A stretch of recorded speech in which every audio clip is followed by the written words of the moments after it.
You. There are names for what you do. They cycle through your head as you stare at her body. The angle of her broken neck. The blood staining the ground beneath. There's something about the moment after impact that sticks with you. Has always stuck with you. It shouldn't be beautiful, but it is. You shouldn't linger, but you do. You press your index and middle fingers to your lips. There are names for what you do, but only one matters. Release. Chapter 1. Best, worst, most improbable.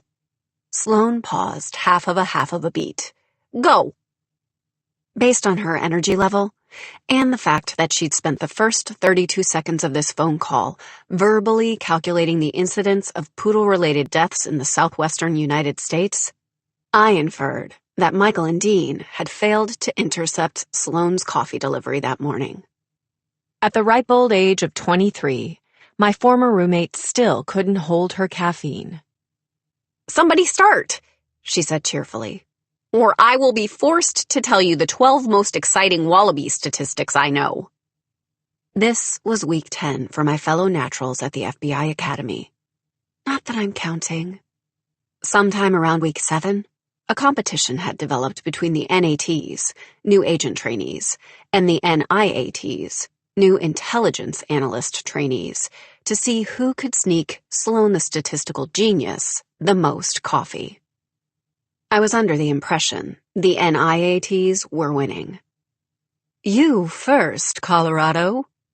Michael Townsend sounded exactly the same on speakerphone as he did in person. Dean sounded different. "Start with the best part of your week." My boyfriend's southern accent had mellowed over the years, but in the past 2 months, I'd heard his drawl creeping back. Quantico was home once. I fell back on an old habit, profiling Dean when I couldn't read the expression on his face. It's also too close to your father's old hunting grounds for comfort. Best part of my week. I focused on the task at hand. Phone calls didn't last long these days, and I needed this as much or more than Dean did. "I found a pair of brothers in Texas." "Cover your ears, Redding," Michael quipped. "Cassie is going to tell us more about these brothers." I could practically hear him winking on the other end of the line. "Are they more handsome than Dean? Less broody? More favorable to incorporating colors into their wardrobe?" I rolled my eyes. Dean and I had been together since we were teenagers, and Michael had taken great joy in singing the same song nearly the whole time. "One of the brothers fits our criteria," I continued, pointedly ignoring him. "There's definitely evidence of natural-level ability there." In the past 5 years, we'd succeeded at identifying a handful of naturals, but most had been adults. I'd sent a dozen or more to the FBI Academy, but only 3 had come to Colorado to be trained the way that Michael, Dean, Sloane, Leah, and I had been. Off the books.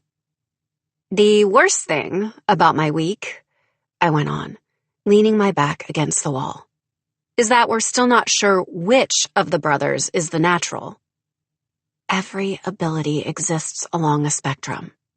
That was how I'd start the conversation if we identified which brother had raised the flags in our system, and if my final analysis suggested that I could bring the kid in without doing him more harm than good.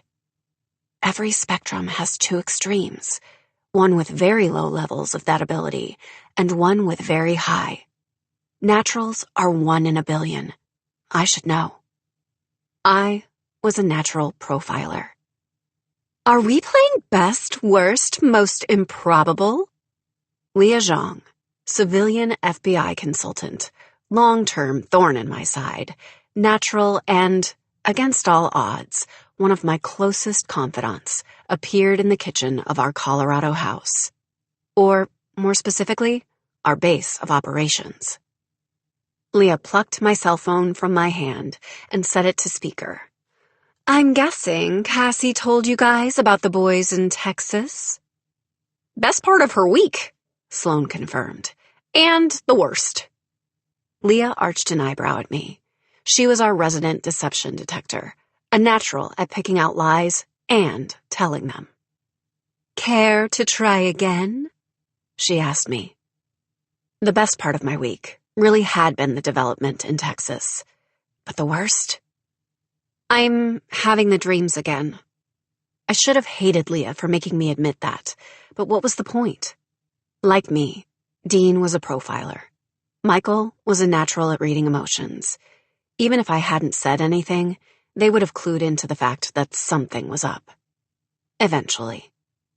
You can call me, you know, Dean said on the other end of the phone line.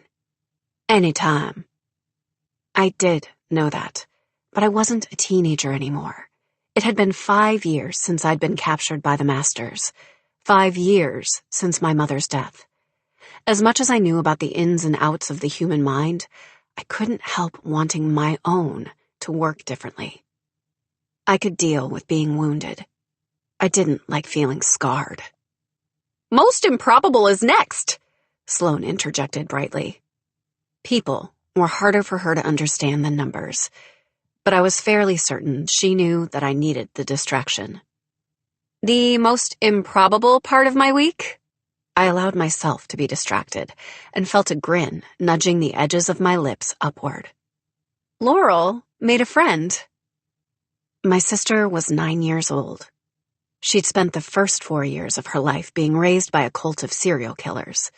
To say that she was different would have been an understatement. Friendship didn't come easily to her. Neither did not creeping people out. Her new friend, I added, has a pony. The idea of my morbid, introspective, too quiet little sister with a perky, pony-riding best friend was almost unfathomable, and such a relief that I could physically feel the muscles in my stomach relaxing when I pictured the way Laurel had almost smiled after delivering the news in an utter deadpan. Did you know there's an ongoing debate about what constitutes a pony? Sloane couldn't help herself, in part because of the caffeine, and in part because she was Sloane. Depending on who you believe, the maximum qualifying height varies between 142 centimeters and 150 centimeters, which is also the height of 1.44 very tall wallabies. There was a single beat of silence. The guys fall down on coffee interception duty again? Leah asked me. I nodded. As much as I love the criticism strongly implied in that question, Michael cut in, I'll completely ignore it and go next. Best part of my week? I annoyed 6 out of 7 of our instructors. Worst part of my week? The 7th is proving a deceptively hard nut to crack. Most improbable. He paused. Leah doesn't hate me this week. The term on again, off again had been invented for a reason. Michael and Leah were that reason. Best part of my week? Hating Michael. Leah shot a sly smile at the phone. Given that all of our communications are currently of the long-distance variety, expressing my distaste for his person was far more emotionally gratifying than I'd expected. I stifled a snort. Worst, Leah proceeded.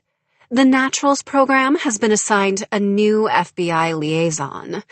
If there's one thing I hate, it's breaking in a new special agent.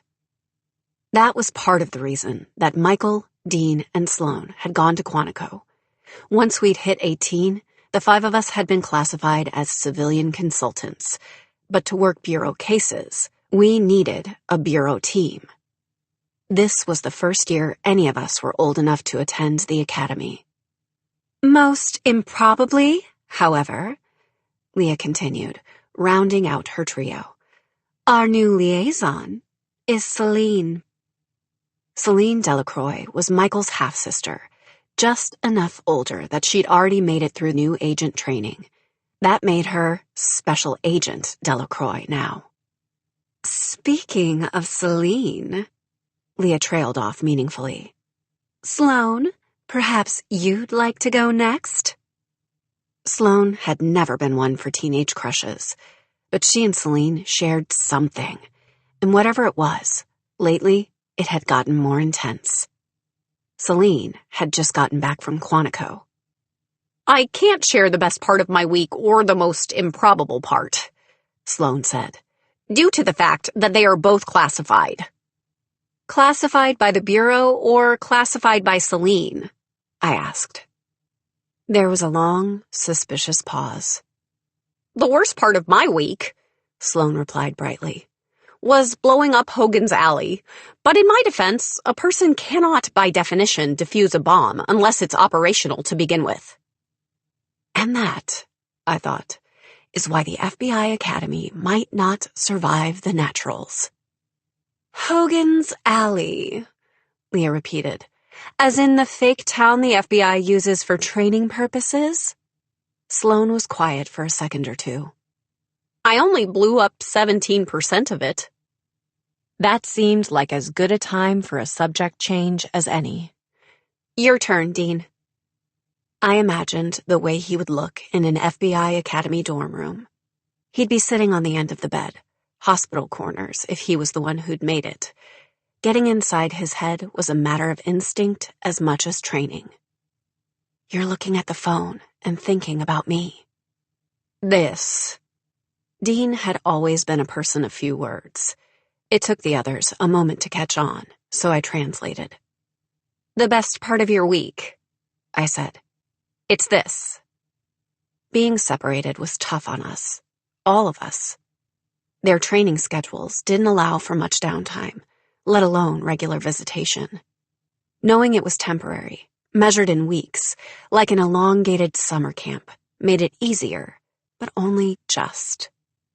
I closed my eyes briefly and pictured Dean again. You're looking away from the phone now, down at your own hands, thinking of mine. I'm not going to tell the two of you to get a room, Michael announced, because that is geographically impossible. So instead, I will suggest quite delicately that the two of you get a metaphorical room. Dean remained unruffled. After years of exposure, he was pretty much Michael immune. I don't think Townsend would like it if I said the worst part of my week is not being there to wake you up from the dreams, Cassie. There had been a time when I'd been the one who'd woken Dean up from memory-ridden nightmares, instead of the reverse. Come now, Redding, Michael enunciated.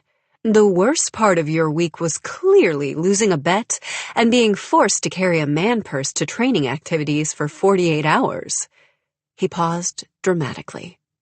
Some of our classmates call him Agent Man-Purse now. You're the only one who calls me Agent Man-Purse. So far. Most improbable? I asked Dean. Sloane was the one who'd invented this game, and that was her favorite question. Dean took his time with a reply. Townsend, hand me the phone. The sound of scuffling was audible in the background, but Dean must have come out on top because a few seconds later, his voice came through with no background noise. You're not on speaker anymore, Cass. I glanced at Leah. She gave an elaborate roll of her dark brown eyes, but handed over my phone. I took it off speaker and held it to my ear. What was the most improbable part of your week? I asked again. My voice was low, but not low enough to keep Leah from hearing the question. There was a long pause on Dean's end of the line. You're leaving the room. You're closing the door. You lean your back against the wall. Are your eyes closed or open? The most improbable part of my week? Dean echoed my words, as if somehow that could close the distance between Colorado and Virginia, is the fact that my appointment with the bureau psychologist wasn't the worst. The FBI director had pulled strings to get my friends into the academy. Their participation in the Naturals program was need to know, but their general backgrounds were not. Given the information that was out there on Dean's serial killer father, even with the director's personal recommendation, the FBI Academy's admissions panel had required Dean Redding to jump through a handful of extra hoops, the kind of hoops designed to make sure he was psychologically intact. "I'm glad to hear your session wasn't torture," I said. Dean wasn't much of a sharer, not with anyone but me. Then again, these days, I wasn't much of a sharer either. "Cassie." Dean let the undertone in his voice say what he wouldn't put into words. "You want to tell me that I should have come with you to the academy. You want to ask if my past, and the hoops they'd made me jump through, is why I did not. I stayed here for Laurel. That was my story, and I was sticking to it. She's fine with me leaving on short trips, but 4 months? I have no idea what that would do to her." This was a conversation we'd had before. He probably knew my next words as well or better than I did. Besides, we don't all need to be agents or analysts. I'm happy to stay a civilian consultant if the agents I'm consulting for are the 3 of you. "I know," Dean murmured. "The program is here," I continued. "Somebody needs to run it. Or at least, someone would need to if the brothers in Texas panned out. If my analysis said the Naturals program would be for them, or one of them, anyway, what it had been for the 5 of us. A sanctuary. An opportunity. A home. That was the real reason I'd recruited so few young Naturals since we'd taken over. The Naturals program was designed to provide training and experience to gifted individuals whose brains were still developing, adolescents. But after everything I'd been through as a result of working with the FBI, I couldn't and wouldn't bring any kid here unless I thought they would be better off with us than in the life they were leaving behind. Given that this was an FBI think tank devoted to using gifted teenagers to profile and catch killers, better was a very relative term. Before I could say any of that out loud, a new call came in. When I saw the caller ID, I glanced back at Leah. "Don't mind me," she said lightly.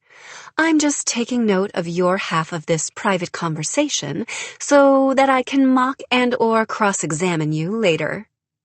I gave her a look. "Briggs is calling." Dean heard me. "Call me later." "Will do."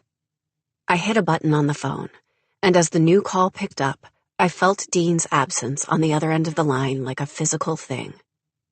10 weeks down, 10 weeks to go. "Cassie?"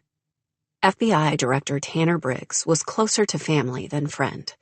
He was the one who'd founded this program. He'd recruited me when I was 17 years old. He was also my boss. "I have a case in Maine." I waited for the details to come. What I got was, "It has to be you." Chapter 2. Mackenzie McBride. I said the name out loud. It had been years since I'd so much as thought it, but in the time it had taken to get the assignment from Briggs, grab my go bag, and get to the plane, it had been playing in my mind on repeat. Little Mackenzie. Celine stuck her head into the cockpit to let the pilot know we were ready to go, then took a seat opposite Leah and me. "Who wants to read me in?" Special Agent Delacroix did more than live up to the title. She embodied it. It was hard to connect her to the poor little rich girl she'd been when we'd first made her acquaintance. But even in a suit, her tone businesslike, I could still see shades of the girl that Celine had been. She was an artist, evident in the calluses on her fingers and the bright print she wore beneath her steel gray jacket. I gave it 50-50 odds that she'd designed the pattern on the silk shirt herself. Her expression was alert, controlled, but with a hint of adrenaline. She still moved like a dancer or a fighter, or both. Mackenzie was a kidnapping victim. I tried to stick to the facts and not delve down into the emotions I associated with this particular case. She was 6 years old when she was taken. By the time we were read in, the case had been cold for months. Back in those days, the Naturals program had only allowed us access to cold cases. Mackenzie's was one of the first we'd solved as a team.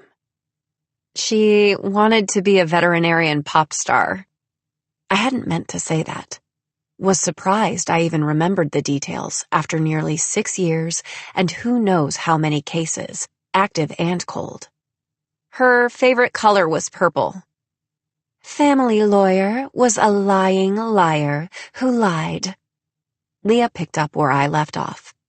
Back when we'd solved this case, she'd done a good job of pretending that it hadn't touched her, but nowadays she wasn't quite so intent on seeming heartless. He was the one who took Mackenzie, then got off on the press attention surrounding it. He had her for months, hidden away in some back room or godforsaken hole. A makeshift shack, I thought, remembering Sloane's analysis of the property. 4 feet by 4 feet, no windows. Celine flipped through the file sitting on the table between us. Mackenzie is how old now? The plane took off, but I barely felt it. 12? When I was 12 years old, my mother had been deemed missing, presumed dead. When Dean was 12, he'd betrayed his serial killer father, resulting in Daniel Redding's arrest and the creation of the Naturals program. When Leah was 12, I stopped my thoughts right there. Mackenzie McBride is 12 years old, I confirmed. She lives in Cape Roan, Maine. If Sloane were here, she would have rattled off every factoid and statistic imaginable about the small coastal town. I cut straight to the chase. Cape Roan is the home of one of the tallest lighthouses in the United States, and right now, you climbed the stairs. You opened the window. You crawled out. Right now, I managed to continue. Mackenzie is standing on the edge of that lighthouse, threatening to jump. Unless, Celine said softly. Leah finished her sentence for her. She said she'd jump unless someone called in the FBI, specifically the agent who found her in that shack. Agent Briggs. He was the FBI director now. He couldn't just run off at a 12-year-old's call. Agent Sterling, his wife, hadn't been part of the team during the Mackenzie McBride case, and she was 36 weeks pregnant. With twins. That left those of us who'd worked the case behind the scenes. It left me, because I was the one who'd crawled inside Mackenzie's brain way back when. If her parents and the local authorities hadn't found her threat credible, I forced myself to admit, they wouldn't have called us. So we've got a potential jumper. Celine was quiet for a moment, and I wondered if she was thinking about the times in her life when she'd taken drastic measures for attention, because she needed to matter, to be seen and heard. Is that what this is? I directed my thoughts toward Mackenzie. Are you just trying to make yourself heard? I'd been taught to profile in first person or second, never in third. But right now, I wasn't profiling. I didn't know enough about this Mackenzie to say with any degree of certainty what she did or did not want. I only knew the child she'd been and what she'd survived. You demanded they call us in for a reason. If you really wanted to die, if you were sure, you wouldn't be up there issuing demands. That was closer to a reasonable conclusion. But I'd been taught early on how easily what you wanted to see could interfere with a profile's conclusions. I needed to keep my head clear. I needed to hold off on conclusions. I needed to get to know Mackenzie now. We'll go straight to the lighthouse when we touch down. Celine wasn't giving orders so much as thinking out loud. Briggs said that the local PD already have a crisis negotiator and a child psychologist out there, I said. Child psychologists. Half of my brain was still trying to get acquainted with Mackenzie's. How many of those have you seen since the kidnapping? How well do you know what to say or not to say to convince the shrink du jour that you're normal? How long have you known, deep in the recesses of your mind, that normal is a lie? Cassie! Leah had to say my name twice before I tuned back in. Aren't you forgetting to read Celine in on one little thing? She paused, then prompted. The reason Briggs said that Mackenzie wants to talk to the FBI. Oh, right. That. I answered in one word. Murder. Mackenzie, age 12. Mackenzie McBride has never been bothered by heights. Better to be up high, where you can see everything, than down low, boxed in on the ground. Jumping would be easy. The lighthouse ledge sticks out a little less than 2 feet. It should feel like nothing. Her legs should shake beneath her.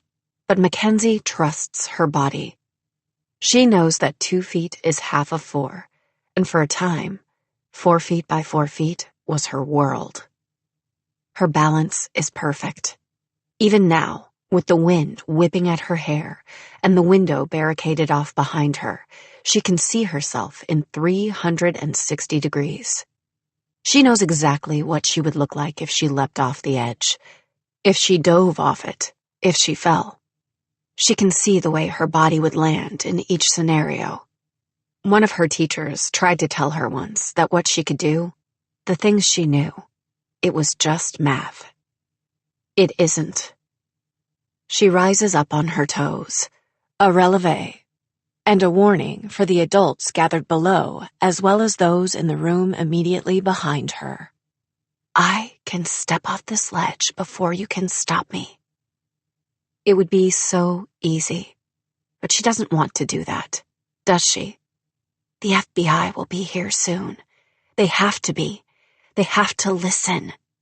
If they listened, maybe she could come in.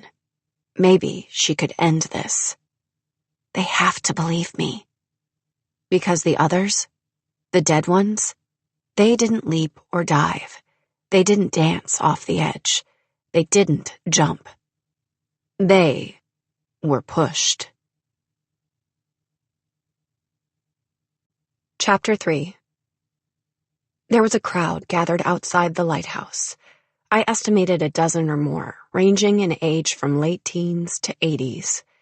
From this distance, they couldn't make out the details of what was going on above, but they could see what I could, plain as day. A figure. A small one. She wasn't looking down. Your face is angled toward the sky. Your feet are close to the edge.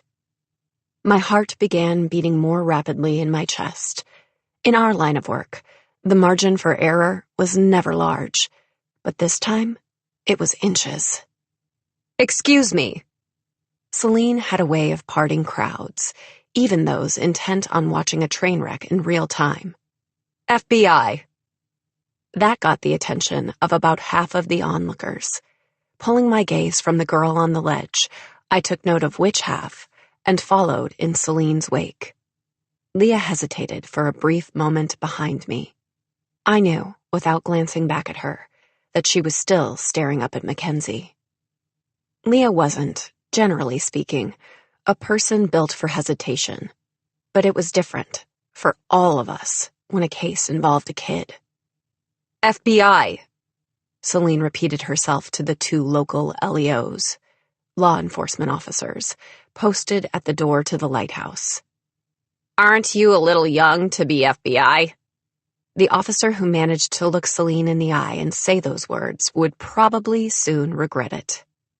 I age well. Celine had an impressive deadpan. What can I say? I moisturize. She gave him a second to process that, then issued an order.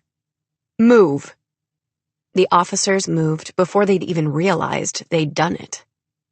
"I don't moisturize," Leah told one of them as we passed. "I made a deal with the devil to maintain my youth. You don't want to know what the devil asked for in return." Coming from anyone else, that would have sounded flippant, but Leah could sell any lie. Luckily, her statement saved me from having to say anything, which was fortunate, because I looked significantly younger than either Leah or Celine. When people called the FBI, most of them didn't expect women in their early 20s. Today, we didn't have time to prove ourselves or win hearts and minds. We didn't have time for anyone questioning us or our abilities. Mackenzie didn't have time. Before the door to the lighthouse had even closed behind me, I'd already sunk back into observation mode. Behavior, personality, environment. Those were the cornerstones my mom had taught me when I was younger than Mackenzie was now. If you knew any two sides of the triangle, you could predict the third. By the time I was a teenager, I did so effortlessly, without thinking, all the time. Being a natural wasn't something you could turn off. With each step I took, my brain cataloged the details of the environment around me. The ground floor of the lighthouse seemed to be some kind of museum. There was a woman, early 60s, behind the counter, and two more officers, one of them, based on his clothing and posture, the ranking detective, posted at the door to the stairs. As Celine began a round of introductions, I zeroed in on the only other person in the room. A man. 40s. Thick hair. Rumpled clothing. If Michael had been with us, he could have read shades of meaning in the man's expression and posture, but all I saw was the dominant emotion. Devastation. "Mr. McBride." I greeted him, holding out a hand. He took mine and held on for an instant too long. "I'm Cassie Hobbs." He wouldn't remember my name later. I wasn't even sure he'd registered it. "We're here to help your daughter." That he would process. "You already lost your little girl once. You can't lose her again. You can't just stand here." "They won't let me upstairs," Mackenzie's father said dully. "My wife is up there. She's talking to her." "There was only room for one, and it wasn't you. You're not the talker." That much was clear from the gaps in his words, the sporadic eye contact. I wanted to press him, to question him about his daughter. Are you an observer, a listener, or caught up in your own world? Those were the options, and 2 out of 3 would be useful to me. But not now. There was such a thing as professionalism, and the FBI equivalent of bedside manner required a little finesse when it came to grilling a victim's family. I didn't have time to finesse anything at the moment.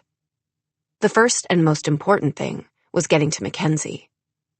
As Celine finished shaking the detective's hand and introduced Leah and me as specialist consultants, we got the 30-second rundown of the situation. No one knew how Mackenzie had gotten all the way up to the top of the lighthouse. The staircase was typically secure, the light room at the top locked and used primarily for storage. "It's not big." The detective paused, and I got the sense that he felt a need to justify his presence on the ground floor to us. "They don't want to crowd her." He didn't specify who they were. It was just as well. I did best when I was left to form impressions for myself. As we began our ascent of the lighthouse stairs, I let myself imagine Mackenzie doing the same.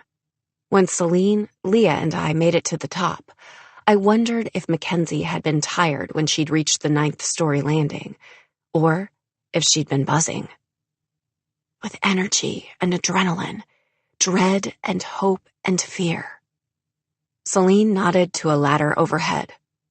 "I'll go in first." I waited, then followed, hoisting myself up into the light room overhead. Immediately, as I pulled myself to a standing position, I took stock of the space and the people occupying it. There were 4 of them, 2 men, 2 women. Mackenzie's mother was the easiest to pick out. Nurse's scrubs, dark circles under her eyes, hyper-focused on the window. The other woman, late 30s, early 40s, professional dress, hair down, was speaking softly to Mrs. McBride. I pegged her as the psychologist. Even-keeled, exactly the right degree of empathetic. I disliked her on instinct. That left the two men. One of them strode toward us, the other hung back. Based on his apparel, the one who hung back appeared to be a fireman. An axe dangled from his hand. My gaze went to the window. It was open, but wooden boards had been nailed across the frame. From where I was standing, I could barely make out the form of Mackenzie's body through the gaps in the boards. You climbed out the window, hammer in hand. You barricaded yourself out there. That showed a presence of mind and forethought that I wouldn't have expected. If we try to take down the boards, she'll jump. The man who'd approached us followed my gaze. He was in his late 50s, the oldest person in the room, and the one in charge. The crisis negotiator, I thought. Quentin Nichols. He was good enough at reading situations to introduce himself to Celine first, and good enough at reading people that his attention then settled almost immediately on me. Special Agent Celine Delacroix, Celine replied before nodding toward Leah and me. Leah Zhang and Cassie Hobbs will be consulting. Specialists? Nichols asked. The question embedded underneath was, what kind? Before we could answer, Mrs. McBride's thin, reedy voice broke through the air. We asked for Briggs. She shook her head back and forth, whip-fast. Agent Briggs. Special Agent Tanner Briggs. She was panicking out loud. You're the talker in the family. The scrub she was wearing suggested that she'd come here straight from work. I recalled from the original case file that she'd gone back to school for nursing when Mackenzie had started kindergarten. It has to be Agent Briggs. Oh, God, please. Mackenzie said that she wanted to talk to the agent who found her. I was the one who calmly responded, not Celine, not Leah. Agent Briggs is now the director of the FBI. I wasn't talking to Mrs. McBride or to the crisis negotiator. I was talking to the girl outside the window, the one who'd gone still the moment we'd walked into the room.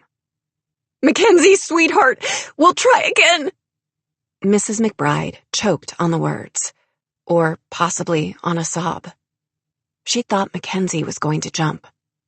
I thought Mackenzie was listening. Agent Briggs isn't the one who found you. I addressed my words to her directly, trying not to think about what could happen if I misstepped, or if I'd read the situation wrong. He's the one who came for you, but he's not the one who found you. That got a response. Mackenzie turned. The sharp intake of breath in the room told me that she hadn't moved this much in a while. Beside me, the crisis negotiator eased forward. The fireman did the same. I stepped through them, right up to the window's edge. I would have had to hoist myself up to climb out through it, but the barricade rendered that possibility null and void. Instead, I angled my head up to look at Mackenzie's legs, the way she'd angled her head toward the sky earlier. We found you, I said. Leah and I did. 6 years ago? Mrs. McBride couldn't stop the question, or the skepticism that marked it. She'd hate herself for that later. You're lying, Mackenzie said, her voice shaking. I saw her feet move backward, a fraction of an inch, toward the edge. I wanted to talk to Agent Briggs. I had seconds to establish a rapport. I didn't know Mackenzie. I only knew where she was, what she was doing, and what I'd wanted when I was her age, and police officers had been tiptoeing around me. Truth. I was 17 years old when we found you. It was one of my first cases. The Naturals program wasn't public. I wasn't supposed to be saying any of this, but right now, Security clearances were the least of my concerns. I guess you could say that I wasn't a normal 17. There was more motion outside the window, another collective flinch from those inside. I didn't move, didn't breathe, didn't blink until Mackenzie's face appeared on the other side of the boarded frame. She was crouched on the ledge now, her knees pulled tight to her chest. Safe, steady, but ready to stand if you need to, ready to jump. She'd do it if I backed her into a corner. I knew that the way I always knew things, instinctively. "What's your name?" Mackenzie asked me. The muscles in my chest relaxed, but only slightly. I'd piqued her curiosity. She was engaging. We weren't out of the woods, but it was something. "My name is Cassie," I told her. "Cassandra Hobbs." There was a pause, maybe 2 seconds in length. "I'm Mackenzie." It was important to her, somehow, to maintain ownership over who and what she was. It was important to her to stay on even footing with me. You can't let yourself feel powerless. You're out there. You're up here because there's a part of you that desperately needs to be in control. If something threatened that, she'd do what she had to do. What part of her wanted to do, because that was control. "Tell me about the murders." I did the only thing that I could do. I treated her like an adult, like a person, like a witness. Mackenzie was quiet for several seconds, and then she spoke again. "I'm not a normal 12. Cassie, age 12. 11 years earlier. They don't want her to think of this as an interrogation room. Cassie knows that, just like she knows, objectively, that the blood has been scrubbed from her hands. They took pictures first. So many pictures of her hands, her clothes, the blood on the walls. Cassie wasn't there for the crime scene photos. Of course she wasn't, but she can read between the lines. Behavior, personality, environment. The BPEs are reliable when nothing and no one else is. They are constant. Behavior. The detective pulls a chair over to her side of the table. He got her chips and a Coke, and he hands them to her now. Environment. This is a police station, and not a well-funded one. For the detective, it's his place of business. She's the new element here, the thing that has the potential to throw him off kilter. She's a kid. She's quiet.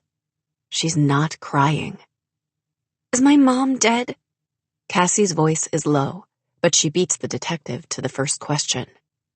"We don't know, sweetheart." That answer comes quickly. The truth takes a little longer. "At this point, it seems likely." Personality. Cassie forces herself to ignore the ringing in her ears and think. "You have kids." This time, the words that come out of her mouth aren't a question. The detective, she thinks, is probably divorced, and he probably has daughters, and it's probably hard for him not to bring his work home. He sees his kids when he looks at her. "I have 2 little girls, Allie and Maura." The names don't fit together. He picked one, the ex-wife picked the other, or maybe one is a family name. "I'm not your daughters," Cassie states clearly. She knows she's probably staring at him too hard. "You can ask me whatever you need to ask me. I saw people at the theater. I can describe them to you." She doesn't pause, because she knows that if she does, he'll tell her to slow down. "My mom doesn't date, but she does meet with clients one-on-one. She's a mentalist. Do you know what a mentalist is? People think she's psychic, but she's not." That seems important when Cassie thinks back on the blood on the walls, the floor. Too much blood. "Maybe she fooled the wrong person," Cassie thinks out loud. "Whoever did this, they meant to. They planned it." Cassie sees it every time she closes her eyes. She sees it even when her eyes are open. I need to go back there. For the first time, her voice trembles. She hears it, and the detective does too, and Cassie senses immediately that he's relieved. Relieved that she's showing emotion. Relieved that he can comfort her. Relieved that he can treat her like a kid. I need to see the evidence, Cassie insists. The pictures you took. Are you interviewing anyone? She sees his answer coming as he places a gentle hand on her shoulder. Breathe, sweetheart, he murmurs. Just breathe. Chapter 4. Mackenzie was backlit. There was something haunting about the image. Her face visible through the wooden boards, the sun reflecting in a halo off her hair, her eyes in shadow. 3 kids from the high school are dead. Mackenzie's voice wasn't emotionless, but it wasn't expressive either. She said dead like it was any other word. 2 girls, 1 boy. People say it was suicide. They say the kids jumped. She paused, and I got the sense that she was watching me every bit as closely as I was observing her. There are cliffs where the older kids go to party. My brother goes there sometimes. He knew one of the girls. I forced myself to concentrate on what she was saying and not just the way she was saying it. I couldn't just go through the motions here. I had to listen to her. I had to believe her. I had to let her take control. 3 victims, I repeated back to her. 2 girls, 1 boy. If this were a normal case, I'd be thinking victimology. What did the 3 have in common? What need did they fulfill for the person who'd killed them? People say they jumped, I continued, echoing Mackenzie's statement back to her, all the better to burrow into her subconscious and water the seed I'd planted when I'd told her that I wasn't normal. We are the same. But you don't think they did, I continued. I know. They didn't jump. Mackenzie's voice turned harsh, vicious even. You're angry. I should have seen that coming. I should have been ready for it. This wasn't the kind of anger that popped up overnight. This was old and deep and more powerful than anything else she was capable of feeling. Tell me how you know, I said.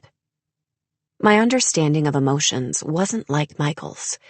He read what someone was feeling in the moment. He looked at a person and read, based on physical cues, what they felt, and how they felt about what they felt, and precisely which emotions they were trying not to show. But what I did wasn't just about the moment. It was about who someone was. Emotions were a part of that, but I couldn't separate them from everything else. Like the fact that Mackenzie had been victimized as a child. Like the fact that the man who'd taken her had killed himself before the case could ever go to trial. He took control. He took that from you. She wouldn't let anyone else do that, not ever again. Adults didn't get to look through her. They didn't get to make decisions for her. They didn't get to ignore her. I saw the body. Mackenzie raised her head to the sky again, when most people in her position would have looked down. The 3rd one. After the first 2, the adults blocked off the cliffs. There's a police officer there all the time now. They brought counselors into the schools, not just the high school, the middle school too. Unlike most of her classmates, Mackenzie would have been familiar with counselors, with grief, with things that no kid should have to experience. They talked about warning signs, Mackenzie continued bitterly. And prevention and suicide contagion, like that's a thing. It was a thing, but I didn't say that. I knew better. It didn't help. Mackenzie's voice was soft now. How many other things haven't helped? I wondered. How many times has someone told you what you're feeling, what you experienced, how to heal? I'd both been there and done that. Stop projecting. That warning came to me in Agent Sterling's voice. My old mentor hadn't just taught me how to profile. She'd taught me to separate my instincts from the rest of my subconscious. She'd taught me to recognize when I identified with a victim. What the adults said, the teachers and the parents and the experts, it didn't help. When the police blocked off the cliffs, Mackenzie brought her eyes back to stare directly into mine. The next body was found next to the church. They say she jumped off the steeple. She? Kelly. Mackenzie's response confirmed for me what I'd suspected. She knew the third victim. From church? Through her brother? That was information I could get from a source other than Mackenzie. She'd brought us here to tell us something specific. This wasn't an interrogation, and if I tried to turn it into one, I'd be treading dangerous ground. I had to let her say what she needed to say. I had to listen. I had to believe her. Kelly didn't jump? I was very careful not to tack the phrase, "you think," on the front of the sentence this time. I was, almost certainly, not the first person Mackenzie had told this to. If anyone believed you, you wouldn't be up here. You wouldn't need me. I saw the body. Mackenzie repeated what she'd said earlier. I saw the way Kelly landed, the way her bones broke. She didn't jump. Leah stepped into my peripheral vision. With the boards across the windows, the chances that Mackenzie would see her standing there were slim. I allowed myself 1 second to glance sideways. Leah gave a brief nod. Mackenzie was telling the truth as she knew it. No doubt, no embellishments. You don't believe me either. Mackenzie stood suddenly. A second looking away was a second too much. She'd taken a risk telling me her truth, knowing that I might just be another in a long line of adults to dismiss it. She'd asked for the FBI. Here we were. There was nothing left for her to ask for. You expect me to humor you, to lie to you, to try to manipulate or control you.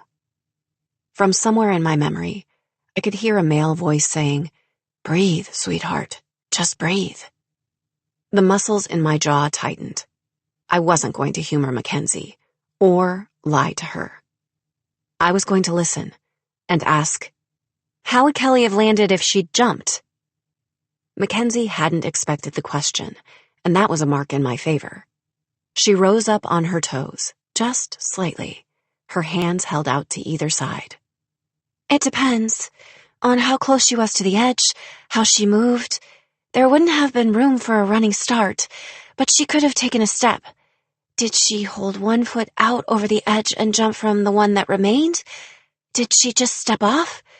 Did she leap? Did she hold her arms out to the side and fall? How did her knees bend? How did she leap? Were her toes pointed? As she spoke, Mackenzie's body echoed her words in tiny, almost imperceptible ways.